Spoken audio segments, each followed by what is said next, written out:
problem number 4, which is 3230.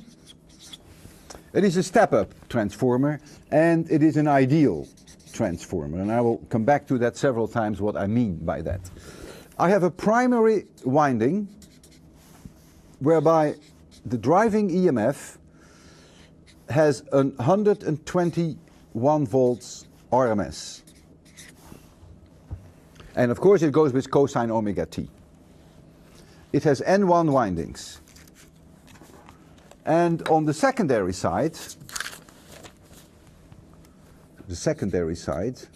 you'll see in a minute what I mean by that, I have E2 RMS, which is 15,600 volts, much higher.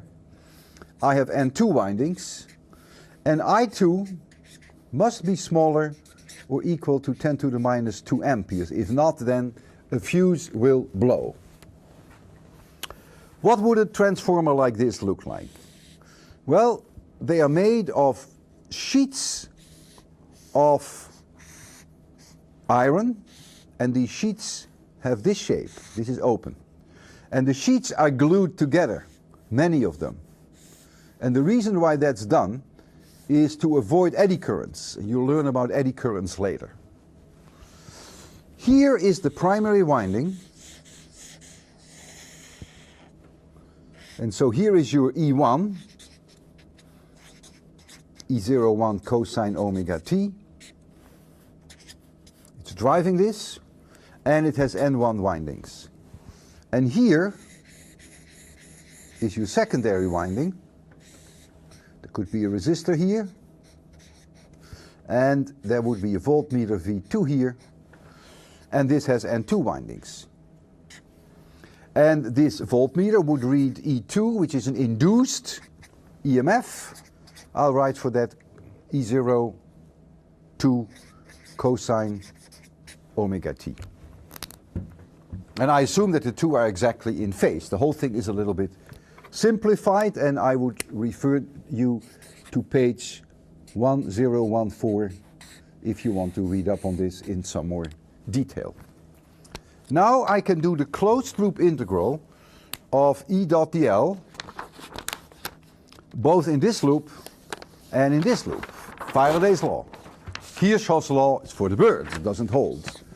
Closed loop integral of E dot dl is not 0, but in the primary side it equals minus N1 times the magnetic flux derivative versus time. Now this phi of B is only through the surface of one of these loops, through one of these spiral staircase surfaces. That's the way we define this phi of V. That's why we have an N1 here. And this equals E1, and that of course equals E01 times the cosine of omega t.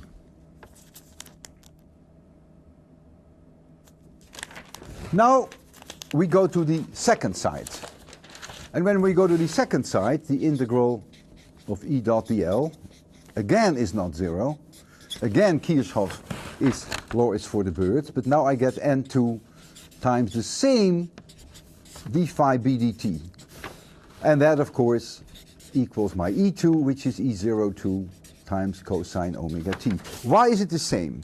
Because we make the assumption, the simplification, that the magnetic field generated by this primary, which oscillates back and forth with omega omega, goes this way, this way, this way, this way, that it stays entirely inside this iron, which is not an unreasonable approximation, so that it is B0 outside everywhere.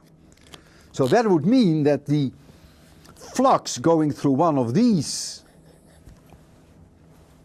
open surfaces, of one of these open staircase surfaces, is the same as the one that goes through here, but since I have N2 windings here, I have an N2 here, and I only have an N1 there. Well, it follows then immediately by taking the ratio of these two, that E2 divided by E1 equals N2 divided by N1. In an ideal case, this gives you enormous insight That means if you have a ratio of the windings of 1000 to 1, you can step up the voltage by a factor of 1000. In our particular case, this ratio is 130. So we step up the voltage by a factor of 130. Now how much power is now delivered to the secondary, to the resistor in the secondary, if I2 has reached its maximum value of 10 to the minus 2 amperes? Well, keep in mind again that the mean power per cycle equals the voltage RMS of side 2 times the current RMS at side 2. And this now is the 15,600 times the 10 to the minus 2, so this is 156 watts.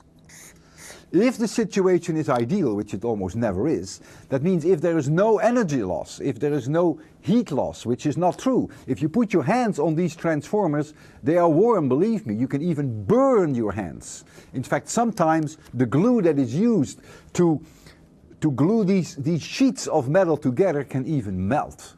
But if you assume that there is no energy loss, then of course this power of 156 watts must be delivered also by the primary side, and therefore you get now, for an ideal transformer, the situation that V2, I2, RMS must be V1, I1, RMS,